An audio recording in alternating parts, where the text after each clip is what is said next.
Welcome back. સુરતમાં deputy સીએમએ ઉદ્યોગકારો સાથે બેઠક કરી। ચેમ્બર ઓફ કોમર્સમાં ડેપ્યુટી સીએમએ રજૂઆત કરી। આધાર કાર્ડ પર ગેસના બાટલા મળે તેવી રજૂઆત।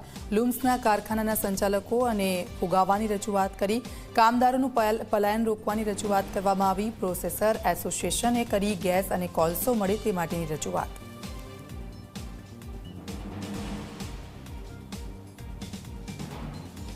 આ ઉપરાંત કાચા માલની અછત, ક્રૂડ ઓઇલના ભાવમાં ભારે ફેરફાર થતા કિંમતોની અસ્પષ્ટ વ્યવસ્થા, ઔદ્યોગિક ગેસ વિતરણમાં અપૂર્ણતા, એલપીજી ગેસ સિલિન્ડરની અછત મજૂર વસાહતોમાં અને ખાસ કરીને અમે એ રજૂઆત કરી કે આધાર કાર્ડ ઉપર પણ તેઓને બાટલા આપવામાં આવે એક ચોક્કસ વૈકલ્પિક સમય માટે, લાંબા સમય માટે નહીં। અને ડાયમંડ ક્ષેત્રે પડી રહેલી કેટલીક મુશ્કેલીઓની પણ અમે રજૂઆત કરી છે, જેનું આવેદનપત્ર વિસ્તૃત રીતે અમે એમને આપીશું। કોલસાના ઇસ્યુ છે, પછી બીજા કોઈ પણ નાના મોટા ઇસ્યુ છે, એ તમામ એને શાંતિથી સાંભળીને ને સ્પષ્ટ રીતે એમને ત્યાં જ સાથે જ એમના ઉદ્યોગ સેક્રેટરી, એમના ઓફિસના બધા નીચેનો સ્ટાફને બોલાવીને ઇમિડિયેટ એમને બધાને ઇન્સ્ટ્રક્શન આપી દીધેલી છે। ઓન ધી સ્પોટ જે કંઈ ડિસિઝન આવ્યા છે આજે, એને માટે હું હર્ષભાઈ સંઘવીનો ખૂબ તમામ ઉદ્યોગ સુરતના ઉદ્યોગ વતી હું એમનો ખૂબ ખૂબ મોટો આભાર માનું છું। કોઈ જાતની કૃત્રિમ ભાવ વધારો નહીં કરવાની પણ જાહેરાત કરી છે। હું એવું માનું છું કે આ વાતને લઈને આખી ઇન્ડસ્ટ્રીઝમાં એક આશ્વાસન મળ્યું છે અને હું એવું માનું છું કે હવે જે બાટલા જે ઘટ હતી, જે અમે તો એવી વાત કરી હતી કે ભાઈ ઇન્ડસ્ટ્રીયલ જે સબસિડીના બાટલા છે એની જગ્યાએ કદાચ કોમર્શિયલ પણ મળી જશે, પણ 5 કિલોના બાટલા મળે જેથી કરીને એમના ફેમિલીને ઘરે લઈ જઈને પણ રસોઈ બનાવી શકે અને રોકાઈ શકે।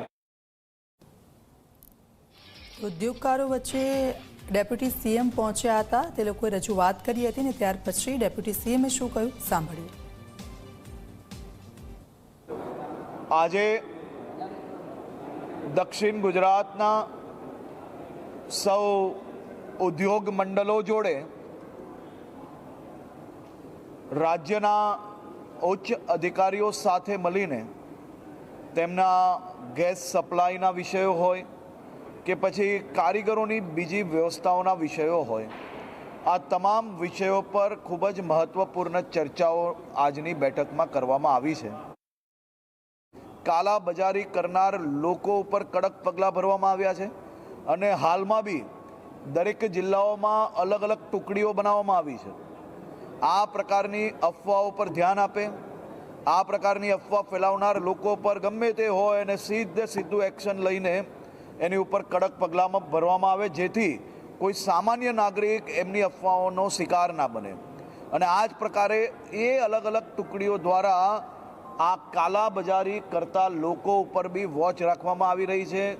નાગરિકો જોડે સીધા સંપર્કમાં રહી રહ્યા છે, જેથી કોઈ ગેસની બોટલ હોય, પેટ્રોલ ડીઝલનો કોઈ જથ્થો હોય કે પછી કોઈ બી પ્રકારની બીજી જીવન જરૂરિયાત વસ્તુઓને કોઈ બી પ્રકારે જો કોઈ કાલાબજારી કરતું હશે તો એની ઉપર ધ્યાન રાખવા માટે તમામ જિલ્લા, તમામ શહેરોમાં અલગ અલગ વિભાગોની જોડે મળીને એક અલગ અલગ ટુકડીઓ બનાવવામાં આવી છે, જેની માત્ર ને માત્ર કામગીરી આ કાલાબજારીઓ પર ધ્યાન રાખવાનું રહેશે।